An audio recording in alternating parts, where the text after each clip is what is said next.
Tunawasalimu katika jina la Yesu Kristo. Nous vous saluons dans le nom de Jésus-Christ. Kwa majina naitwa Amani Mubigalo. Je réponds au nom de Amani Mubigalo. Je vis à Kamituga, c'est là où je vis.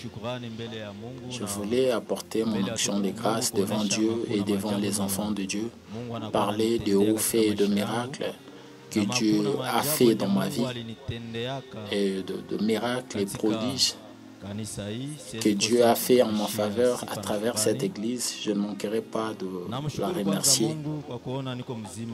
Je remercie d'abord Dieu puisque je suis encore en vie en ces jours.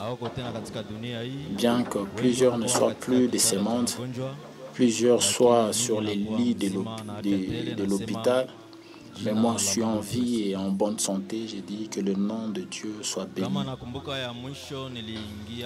Si je me rappelle bien, la dernière fois que je suis entré ici, c'était en 2014. De 2014 à 2016, donc c'était entre 2014 et 2016. En cette période, j'entrais ici. Et 2013, c'était catastrophique dans ma vie. Il y a des choses que je n'ai jamais vues depuis que je suis né. En 2013, je suis tombé malade ici même à Bukavu.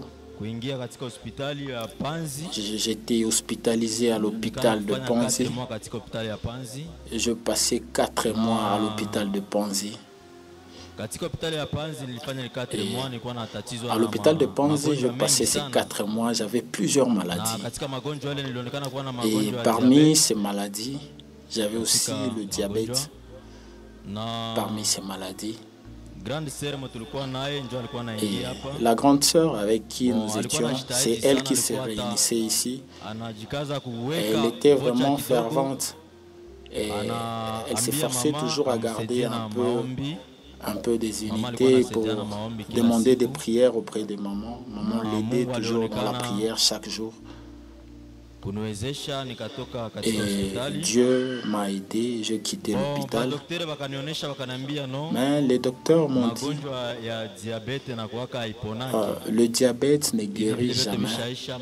Comme tous les restes sont guéris, fièvre typhoïde et tous les restes, c'est déjà bien. Tu peux maintenant rentrer à la maison pour patienter d'autres soins et tu continueras à respecter le régime. Je suis allé à la maison, nous avons continué avec la prière. Je suis arrivé ici à l'église, nous avons présenté nos requêtes devant Dieu, puisque la grande sœur que j'avais avait une très grande foi.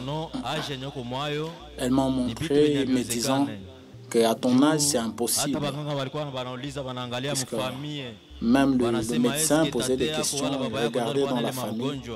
Est-ce que ton grand-père ou bien ton père, l'un d'entre eux avait cette maladie? Mais il n'y avait pas de traces dans ce sens. Et alors la grande sœur m'a dit que ça c'est impossible. Mais allons à Yesu Nijibu, puisque là je sais qu'il y aura une solution, puisque Jésus est la réponse et il n'échoue jamais en quoi que ce soit. Moi aussi je me suis fortifié dans la foi, nous sommes arrivés ici à Yesu Nijibu. On a commencé à prier pour nous, On a présenté nos requêtes devant Dieu. On nous a donné des programmes de jeûne que nous devions faire, de prière. Et lorsque nous avons fini avec ces programmes, la main de Dieu s'est manifestée et nous avons reçu la guérison.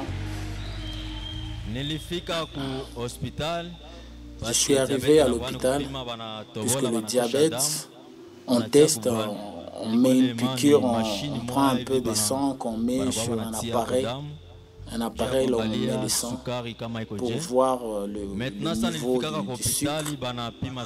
Maintenant, lorsque je suis arrivé à l'hôpital, on a testé le niveau du sucre. Ils ont dit que ce n'était pas possible. C'était pas possible. Est-ce que tu es passé par où? Qu'est-ce qui t'est arrivé? Je leur ai répondu, ça c'était la main de Dieu. Bien que les années soient déjà passées, il y a des années beaucoup passées, mais dans mon cœur, je n'avais pas la paix. Il y avait une voix qui me disait toujours le miracle et le prodige que Dieu avait fait en ta faveur, il faut en parler devant les gens pour qu'ils sachent que le nom là, Yesu Nijibu, Donc Jésus est la réponse, donc il est la réponse en toutes choses. Telle est mon action de grâce devant les enfants de Dieu. Je remercie beaucoup maman pour ses prières, maman servante, maman Rosine.